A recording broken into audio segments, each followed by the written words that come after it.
Massacre তৈরি হচ্ছে। আমরা ধর্মের নাম করে কি করি, যেটা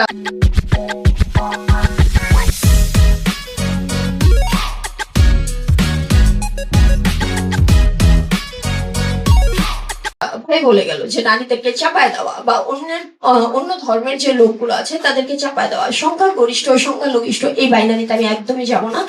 কারণ আমরা এই রাজনীতিটা করি না, যেটা আমার ভাই বলে গেল। হ্যাঁ, আমরা এই বাইনারি রাজনীতি করি না।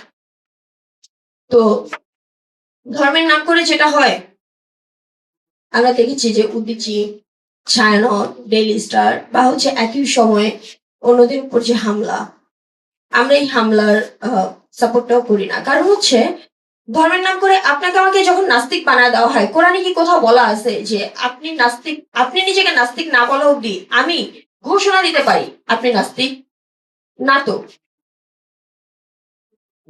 এটা আমি যখন বলি যে ওই লোকটা নাস্তিক, আমি তার প্রতি একটা মিথ্যা অপবাদ দিয়ে দিচ্ছি। সূরা হুজরাতে স্পষ্ট উল্লেখিত, কাউকে কাফের মুরতাদ বলা যাবে না।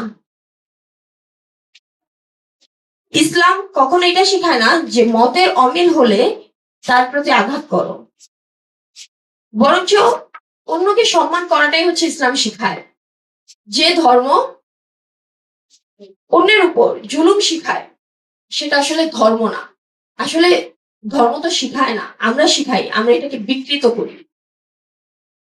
তো এই সময় এসে 5ই আগস্টের আগের কথা তো বাদই দিলাম, 5ই আগস্টের পরবর্তী সময়, অভ্যুত্থান পরবর্তী সময়ে হিজবুত তাওহীদ ছাত্র ফোরাম থেকে শুরু করে যাদের উপরই মব সৃষ্টি হয়েছে বা যাদের উপর হামলা মামলা শিকার হয়েছে যারা, তাদের সকলের প্রতি আমাদের একটা সফট কর্নার কাজ করে। কারণ আমরা তো মজলুমের রাজনীতি করি। আমরা হিজবুত তাওহীদ ছাত্র ফোরামের মানে গণতান্ত্রিক রাষ্ট্র ব্যবস্থা চেয়েও আজকে কেন হিজবুত তাওহীদ ছাত্র ফোরামের এই প্রোগ্রামে আসা, কারণ আমাদের গন্তব্যটা এক জায়গায়, মানে লক্ষ্যটা এক জায়গায়, পথটা ভিন্ন। আমরা উভয়ই চাই যে দেশে শান্তি প্রতিষ্ঠা হোক। তো সেখান থেকে আমি বলবো যে ধর্মের নামে মানুষের উপর যে জোর জুলুম যা কিছুই এটা শুধুই মাত্র আমাদের ধর্মের প্রতি অন্ধবিশ্বাস এবং স্বল্প জ্ঞানের জায়গা থেকে। সুতরাং ধর্মের যে প্রকৃত জ্ঞান সেটাই সকলের মধ্যে ছড়িয়ে যাক, সকলে সেই জ্ঞানের চর্চা করুক। যার যার অবস্থান থেকে এখানে যারাই উপস্থিত, আমার মনে হয় যে সকলেই সকলের অবস্থান থেকে একটা লক্ষ্য নিয়েই কাজ করি, যে দেশে শান্তি প্রতিষ্ঠা, প্রত্যেকটা মানুষ নিজ নিজ অবস্থান থেকে শান্তিতে থাকুক। তো আমি বলবো যে হিজবুত তাওহীদ ছাত্র ফোরামের জন্য শুভকামনা, আগামীর জন্য শুভকামনা।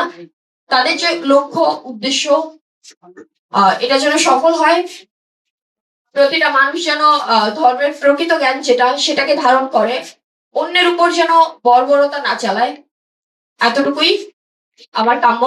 ধন্যবাদ সকলকে।